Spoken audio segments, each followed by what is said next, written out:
आज से हजारों साल पहले एक शिकारी एलियन सभ्यता ने वीरान सा नीरस ग्रह ढूंढा, यानी हमारी पृथ्वी। उन्होंने इंसान को निर्माण करना सिखाया और वो देवताओं की तरह पूजे जाने लगे। हर 100 साल बाद ये देवता पृथ्वी पर लौटते थे और जब ये लौटते तो इंसानी बलि की अपेक्षा रखते थे। इंसानों का इस्तेमाल किया जाता शिकार पैदा करने के लिए, ऐसे हैवान जो सिर्फ इंसानी पेट में ही जन्म लेते हैं, और फिर ये शिकारी खूनख्वार हैवानों से युद्ध करते थे, ये साबित करने के लिए कि वो उस निशान को पहनने के लायक है। इस युद्ध में कुछ हार जाते, कुछ जीत जाते, और जब भी कोई शिकारी हारता तो वो अपने साथ सब कुछ नष्ट कर देता। एक पूरी की पूरी सभ्यता का रातों रात विनाश हो जाता। मगर ये शिकारी रुकते नहीं, खुद को बेहतर बनाने के लिए ये शिकार करते हैं। और आज 100 साल पूरे होने वाले हैं, वो लौट आएंगे। रोशनी करते हैं तो सामने ही वो विशाल पिरामिड था जो हजारों साल पुराना था, और ये दुनिया का सबसे पहला पिरामिड था जिसमें हर सभ्यता के गुण थे। ये लोग जैसे ही उस पिरामिड में दाखिल होते हैं, इनके अंदर जाने से एक पत्थर अपनी जगह बदल देता है। जब ऐसा होता है, एक चीज एक्टिवेट हो जाती है। जो शिकारी एलियंस अभी अभी धरती पर आए थे, उन्हें इस बात का पता चलता है और हमें इस पिरामिड के सबसे निचले हिस्से में दिखाया जाता है, जहां एक अलग तरह के एलियन को रखा गया था। इस समय वो डीप स्लीप में था। एलियन फ्रेंचाइज में इसे जेनोमॉर्फ कहते हैं। इनकी भी एक लंबी कहानी है। खैर, अभी तक इन लोगों को अंदाजा नहीं था ये कितने बड़े खतरे में फंस चुके हैं। एक आवाज सुनाई देती है। ग्राहम कहता है कि शायद हवा की आवाज है।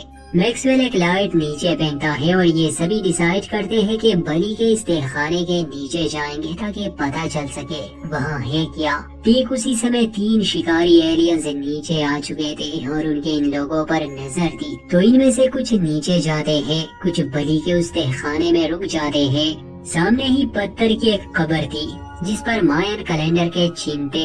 तो सेबेस्टियन अनुमान लगाता है कि आज से 100 साल पहले ये कब्र खोली गई थी, मतलब 1904 में, और आज 2004 है, मतलब 100 साल पूरे हो गए। तो सेबेस्टियन उस कैलेंडर में ये तारीख सेट करता है और जब ऐसा होता है वो कब्र खुल जाती है। ये देखकर इन लोगों को हैरानी होती है क्योंकि उसमें 3 तरह के अलग हथियार थे जो बहुत आधुनिक थे। ये पिरामिड हजारों साल पुराना था, तो आखिर यहाँ इतने आधुनिक हथियार कैसे हो सकते हैं? आर्कियोलॉजिस्ट और बाकी साइंटिस्ट लोग बलि के तहखाने में थे, वो वहीं पर कैद हो गए। ये दीवारें इतनी भारी थी कि इसे हिलाना भी मुश्किल था। बलि के तहखाने में जो लोग फंसे थे वो देखते हैं कि जमीन से वही अंडे ऊपर आते हैं। जैसे ही वो अंडे खुलते हैं, उससे फेसहगर एक ऐसे एलियन क्रिएचर जो इंसान के चेहरे पर लग जाते हैं वो निकलते हैं और उन इंसानों के चेहरों पर लग जाते हैं। ये चीखें नीचे वाली टीम सुन रही थी मगर वो कुछ नहीं कर सकती थी क्योंकि वो खुद वहाँ फंसे थे। जब उन एलियंस को पता चलता है कि उनके हथियार ले लिए गए हैं तो वो जल्दी पिरामिड की तरफ भागते हैं क्योंकि अब एक खेल शुरू हो चुका है। एक ऐसा खेल जिसमें शिकार होगा। वो एलियन क्रिएचर जो उन इंसानों के मुंह पर लगे थे अब उनके चेहरों से तो हट गए थे, मगर उनके पेट में अब खतरनाक तरह के एलियंस यानी जेनोमॉर्फ पनप रहे थे और फिर वो जन्म लेते हैं। वो उनका पेट फाड़ कर बाहर निकलते हैं। जेनोमॉर्फ का जन्म ऐसे ही होता है। ये हजारों साल पहले भी हुआ करता था। पुराने सभ्यताओं के लोग अपनी बलि इसलिए देते ताकि इन हैवानों का जन्म हो सके। एलेक्सा को एक रास्ता नजर आता है। वो बाकी सबसे कहती है कि हमें यहाँ से निकलना होगा। तो मैक्सवेल जो अपने साथ हथियार लाया था वो कहता है कि अब तुम्हारा काम पूरा हुआ, इसे आगे हम संभाल लेंगे। एलेक्सा गुस्सा करती है कि सभी को सुरक्षित निकालना मेरी जिम्मेदारी है। फिर वो उसी रास्ते से जाने लगे आगे उन शिकारी एलियंस की बड़ी बड़ी मूर्तियां थी। मैक्सवेल पूछता है कि प्राचीन काल में इन्हें पूछते थे। तब उनका ध्यान मूर्तियों के उन कंधों पर जाता जिस पर वही हथियार लगे थे जो अभी इनके बैग में पड़े थे। इन्हें अंदाजा नहीं था कि असल में प्रेडेटर इन पर नजर रखे हुए है। उन्हें वो हथियार चाहिए थे। जब ये लोग आहिस्ता आहिस्ता बढ़ रहे थे तो एक ना दिखने वाला वायर इनके एक साथी के गले में लग जाता है और प्रेडेटर उन्हें मार देते हैं। जब इन्हें अंदाजा होता उसे मार दिया गया था। मैक्सवेल और बाकी लोग फायर करते हैं मगर प्रेडेटर चूंकि अदृश्य होते हैं इसलिए ये लोग उसे मार नहीं पाते। देखते ही देखते फिर से दीवारें हिलने लगी। पिरामिड का आकार फिर से बदल रहा था जिससे ग्राहम और मैक्सवेल का एक साथी अलग जगह में बंद हो जाते हैं। एक तीसरा बंदा अलग ही जगह में। अब मैक्सवेल, वेलेंट, सेबेस्टियन और एलेक्सा एक कमरे में कैद हो जाते हैं और बाकी लोग अलग अलग कमरों में। मैक्सवेल का वो आदमी जो अकेले रह गया था उस पर जेनोमॉर्फ हमला कर देते हैं। बाकी लोगों को बस उसकी चीखें ही सुनाई देती है। ग्राहम और रायली बहुत घबराए हुए थे। ग्राहम उसे तसल्ली दे रहा था कि हम यहाँ से निकल जाएंगे। मैक्सवेल वेलेंट से पूछता है कि अब हमारे आदमी मर रहे हैं और मुझे जानना है कि ये किस लिए मरे। तो वेलेंट जवाब में कहता है कि इतिहास बनाने के लिए। उस समय सेबेस्टियन अपनी घड़ी में 10 मिनट का टाइमर सेट करता है। एलेक्सा पूछती है तो सेबेस्टियन जवाब देता है कि पुरानी कुछ सभ्यताएं 10 के नंबर का इस्तेमाल करती थी और मेरा अनुमान है कि हर 10 मिनट में ये दीवारें अपनी जगह बदलती है। जैसे ही 10 मिनट पूरे हो जाते हैं तो दीवारें फिर से हिलने लगी। सेबेस्टियन का अनुमान बिल्कुल सही था। जैसे ही जगह बदलती है ये लोग निकलने की कोशिश करते हैं मगर प्रेडेटर इन पर हमला कर देता है। वो मैक्सवेल पर एक खतरनाक जाल फेंकता है। बाकी सभी उस प्रेडेटर से लड़ने की कोशिश करते हैं मगर वो बहुत शक्तिशाली था। वो जाल इतना मजबूत था कि इंसान का बनाया कोई भी धातु से नहीं काट सकता था। प्रेडेटर आगे आता है और मैक्सवेल को मार देता है। एलियन का वो हथियार अब एलेक्सा के बैग में था। अब इससे पहले कि वो सेबेस्टियन और एलेक्सा को भी मार देते, जेनोमॉर्फ हैवान वहाँ आ जाता है। वो एक प्रेडेटर को मार देता है तो दूसरा प्रेडेटर इंसानों को छोड़कर उससे लड़ने लगा। ये खतरनाक लड़ाई ये लोग अपनी आंखों से देख रहे थे।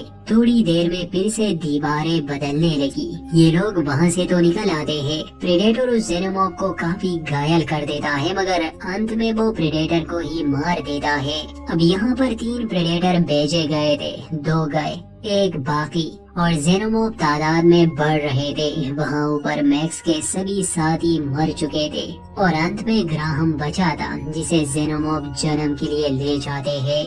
सिर्फ 3 ही इंसान बचे थे, वेलेंट, सेबेस्टियन और एलेक्सा। वो निकलने की कोशिश कर रहे थे। अब अपने हथियार लेने प्रेडेटर आगे बढ़ते हैं। अब वेलेंट और आगे नहीं जा सकता था। वो बहुत बीमार था, उसमें हिम्मत नहीं थी। वो वहीं पर रह जाता है। जब एलियन उसे उठाता है और स्कैन करता है तो उसे नहीं मारता मगर वेलेंट बेवकूफी दिखाता है और एलियन को आग लगाने की कोशिश करता है जिस वजह से एलियन वेलेंट को मार देता है।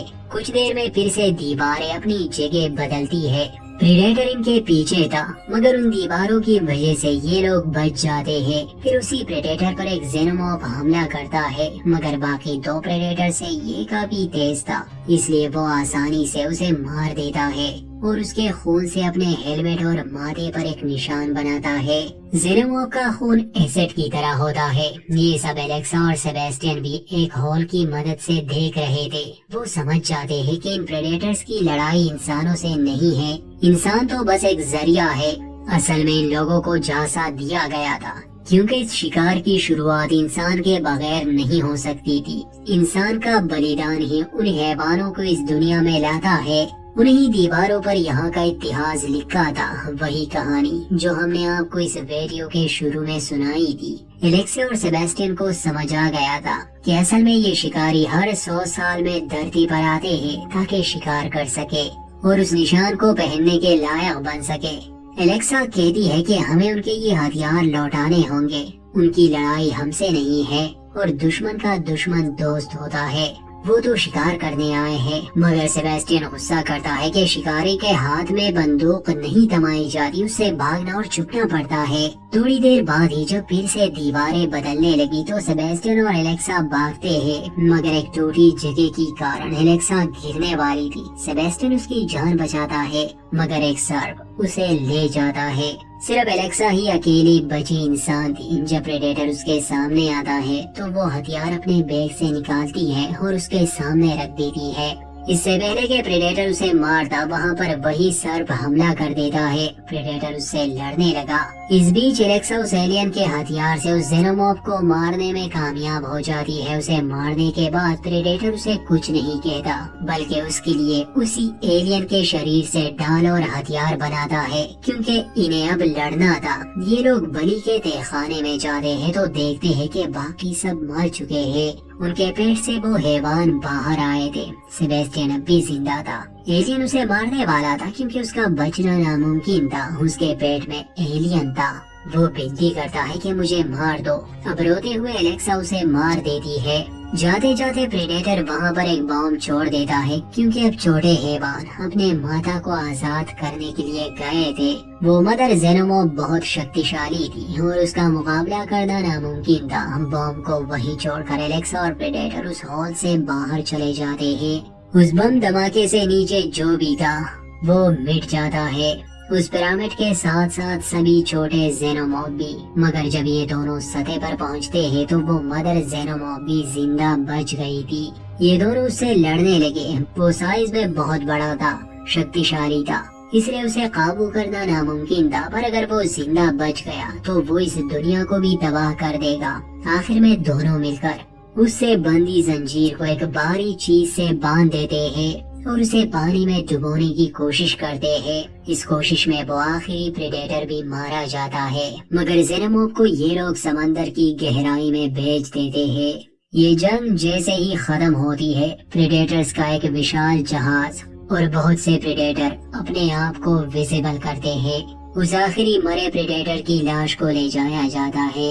एक एल्डर प्रेडेटर एलेक्सा के चेहरे पर बहादुरी का वो निशान देखता है जो प्रेडेटर ने बनाया था जब एलेक्सा ने एक एलियन को मार डाला था। वो उसे तोहफे में एक बाला देते हैं और पृथ्वी से चले जाते हैं। इस खोज में सिर्फ एलेक्सा ही जिंदा बच पाई, बाकी सभी इंसान मर गए।